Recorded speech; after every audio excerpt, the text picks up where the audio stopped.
If you put a raw diamond to industrial use, stripped of the marketing and the velvet box, it's worth somewhere between $2 and $30. That's it. Meanwhile, people routinely spend 2 months of their salary on one to put on a ring. Same rock, 1,000 times the price. This isn't a story about geology. It's a story about one company that spent over a century convincing the entire planet that a common mineral was rare, romantic, and required. And it worked so well that most people have never once questioned it. Let's start with the actual geology because this is where the con begins. Diamonds are not rare. Geologically, they're one of the more common gemstones on Earth. What's rare is a diamond large, enough and clean enough to be cut into fine jewelry. But even those exist in far greater supply than the market ever let on. So if diamonds aren't naturally scarce, someone had to manufacture the scarcity artificially. Enter Cecil Rhodes. In 1888, Rhodes merged his mining claims in South Africa with his biggest rivals, and in doing so created a company that would control nearly the entire world's diamond supply almost overnight. He called it De Beers,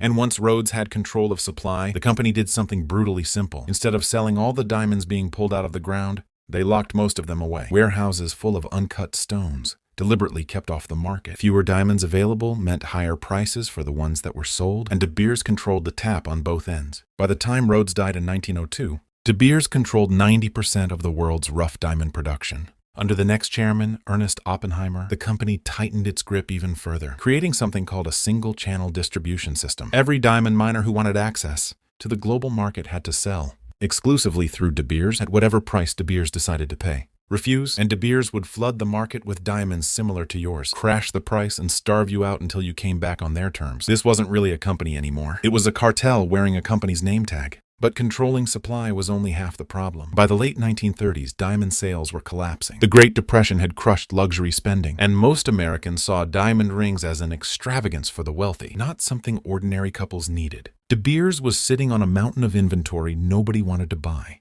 So in 1938, they hired an advertising agency, Ayer, with an assignment that had never really been attempted before. Not sell a product. Manufacture a tradition. The agency placed diamonds on the fingers of Hollywood actresses and fed romantic storylines to newspapers about diamond engagements. They lectured at American high schools about the symbolism of a diamond ring. And in 1947, a copywriter named Frances Garrity, who never married in her own life, wrote 4 words that would end up defining an entire industry. A diamond is forever. Advertising. Age would later name it the greatest advertising slogan of the 20th century, and it's not close. Here's the part almost nobody knows. The idea that you should spend 1 or 2 months of your salary on a ring wasn't some ancient romantic custom. It was literally invented by this same ad agency decades later, in the 1980s, as a marketing benchmark with zero historical basis. In Japan, De Beers pushed for 3 months' salary instead of 2, simply because Japanese consumers could be convinced to spend more. There was no tradition here. There was a global company deciding, market by market, exactly how much gilt to apply. And it worked spectacularly. By the 1990s, more than 80% of American engagement rings contained a diamond, up from about 10% before the campaign began. An entire cultural ritual, the size of stone you're supposed to buy, the salary math behind it, the idea that the diamond itself represents lasting love, all of it traces back to one ad agency's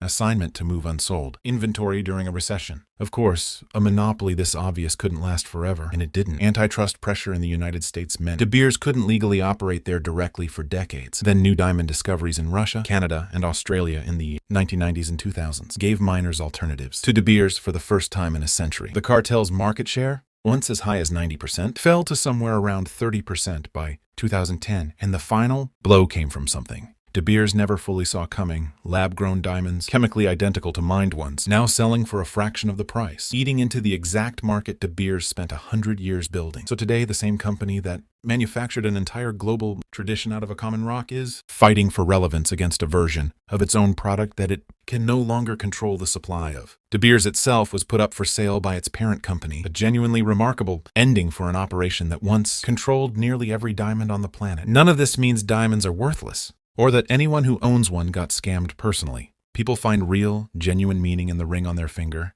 and that meaning doesn't disappear just because you now know where the tradition came from. But the next time someone tells you a diamond is a rare, timeless symbol of love that's simply always been part of how humans get married, you'll know that's not history. That's a 100-year-old ad campaign that worked better than anyone could have imagined. If you want to see how this same playbook, manufacturing scarcity and demand out of nothing, shows up in global finance, go watch our petrodollar video next. Different industry, same trick. And subscribe if you want more stories like this one.